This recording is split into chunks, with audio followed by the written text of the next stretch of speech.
Bysiewicz. We begin today with one of the leading voices in the Connecticut Democratic Party. She is a former candidate for governor, thinking of running again in 2010.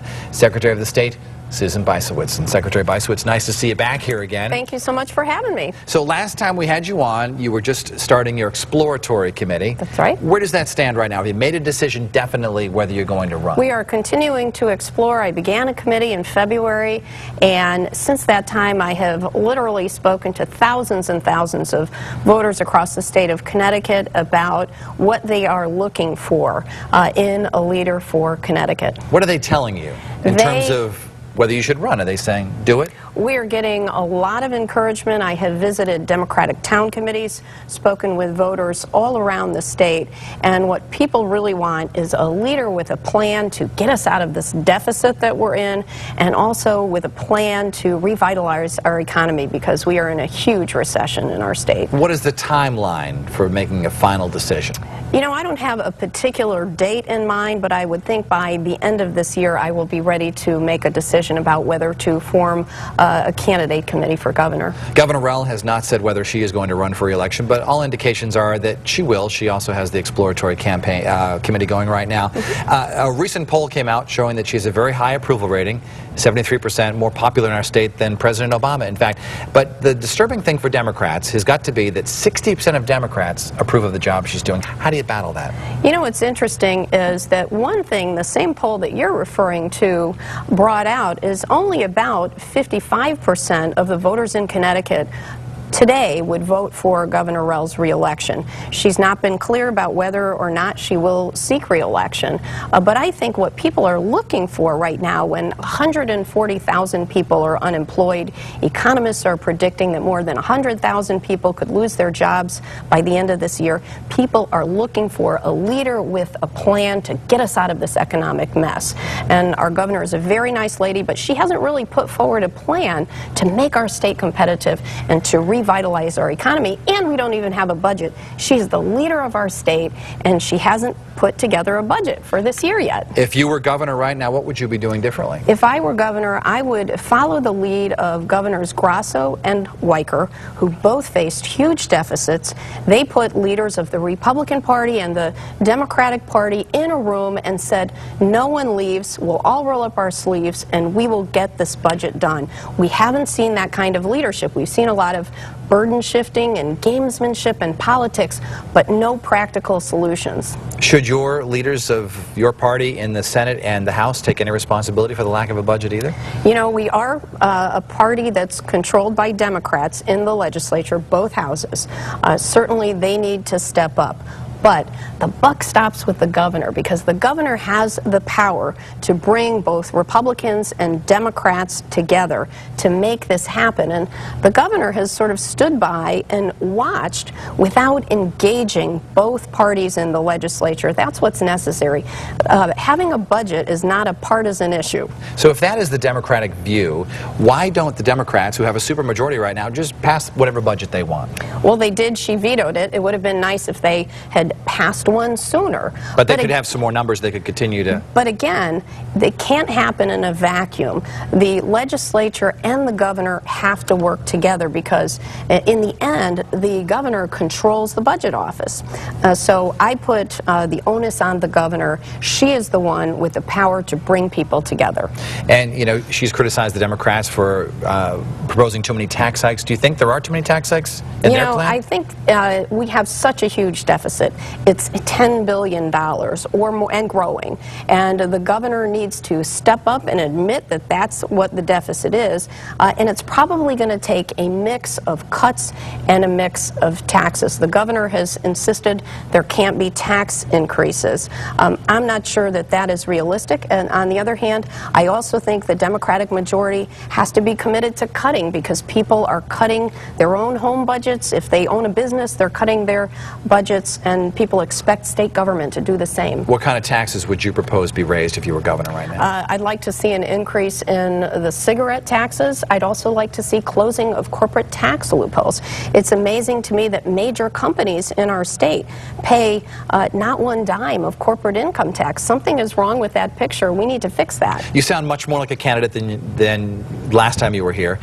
You're running against Jim Amon, who's already announced. Is there a disadvantage to not announcing yet, and he's already in the race? I don't think so. The way our public financing system will work, and this will be the first time that we will all be under this new system, since the focus isn't really on how much money you raise, the focus is on getting ideas across and speaking to voters. I don't really think so. How do you beat Jim Amon and Dan Malloy? What's your I think the distinction, I like both Jim Amon and Dan Malloy. They're both my Democratic colleagues, but I would distinguish myself in this way.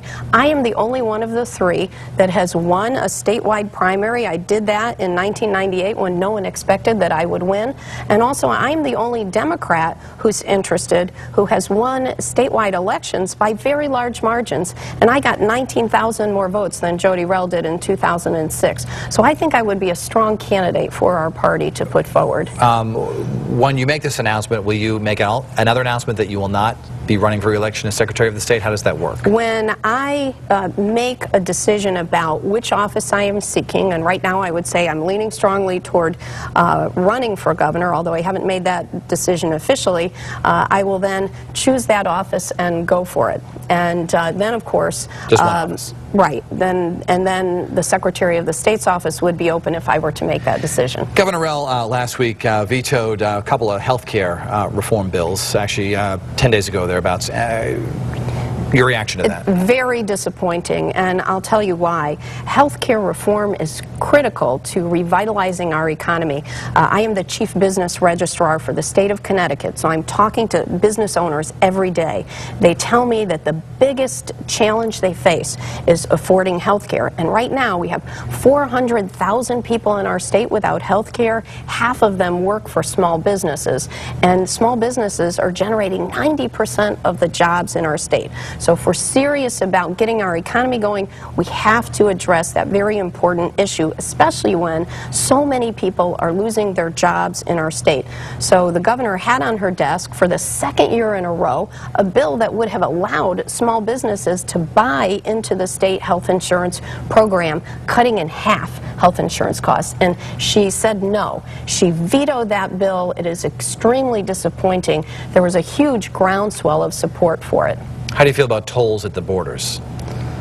I think the jury is still out on that one. One of the biggest concerns that I have is if we put tolls back, we have to be assured that our state can generate $400 million a year in revenue, because that's what we will lose in terms of federal funding. So we have to be really sure we can at least raise that much money.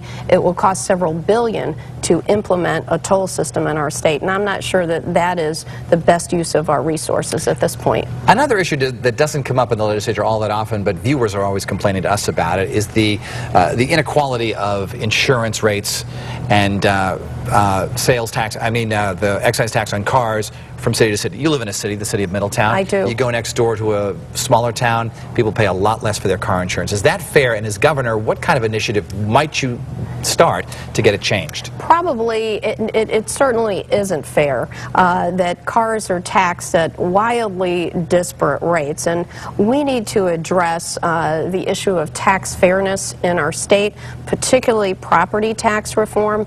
I would like to see the state give incentives to towns to voluntarily work together, to share services, to get together and form purchasing pools. I think regionalism is something that we should be encouraging as a state, and that will make it easier for towns to pay for education and do all the things that they need to do. Is it fair that someone who lives on the same street, and one half of it's West Hartford, the other half is Hartford, and they pay twice as much? It makes absolutely no sense. Does it surprise surprise you that the lawmakers have not done anything about it? You know, we've not seen a lot happen this session, and it's been tremendously disappointing. I will point out one highlight. We were able to pass a very important election reform, and that is to allow the people to vote in the case of United States Senate vacancies. That's something that I fought very hard for. Not a lot happened this legislative session, but I'm very proud of that important development. And I give Governor Rell credit for signing that into law. What kind of initiatives would you have for the cities of our state? That you know, many of the mayors complain that you know, that the expenses are more, you know, they're higher in the city, so businesses often go to the suburbs, and the dwindling tax base, Hartford prime example. What would you do to change that? I think that it's very important to adopt a set of smart growth priorities, and I would give credit to Representative Brendan Sharkey and a bipartisan group of legislators that work to coordinate housing policy, tax policy, and transportation policy, and also to preserve open space. It's important that we think about opportunities to use brownfields in cities to locate new projects, economic development projects near transportation so that people can get there easily, and that will also help revitalize cities. Another huge issue is reducing the achievement gap, because right now we are seeing a huge number of young people in cities not graduate from high school, and we have a brain drain going on in our state. We have college-educated young people leaving our state in record numbers. They're not staying here and raising their families, and at the same time we have a lot of young people who aren't getting the education they need to compete in this economy in the cities, and that is a huge problem that we have to address. The governor signed, albeit reluctantly, the Senate vacancy bill, which now gives the power to have a special election, and you had pushed for this. If a senator should retire or die in office or so forth, the governor no longer gets to appoint a person to replace that senator. You push for this. Why? I pushed for this, and I've been pushing for it for more than 10 years, because I think the power to choose a senator belongs in the hands of the people, all the voters in the state, not just one person, the governor, if there's a vacancy. For years in the state, our process was, if there was a vacancy for Congress and for the Senate, the people would decide. For some odd reason, in 1947, the legislature changed that. But watching what happened in Illinois and what happened in New York when one governor had to choose a United States senator, I thought there would be a huge opportunity for cronyism, nepotism, and corruption. And I thought it was important that that decision be given back to the people of Connecticut, and was very proud that that happened this year. As you go out and campaign and meet the voters, would you want Senator Dodd by your side right now? His approval rating is at 37%. I will tell you that Senator Dodd clearly has some repair work to do, and he is certainly out there working hard at it.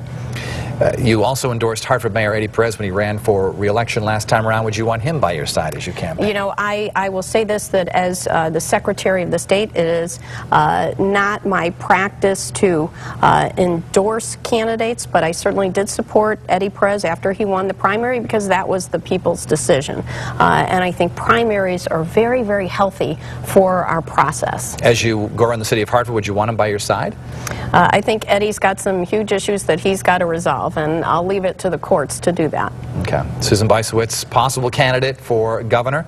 Decision probably made this year, later this year. Absolutely. All right, Secretary Bysiewicz, thank you so much for being with us.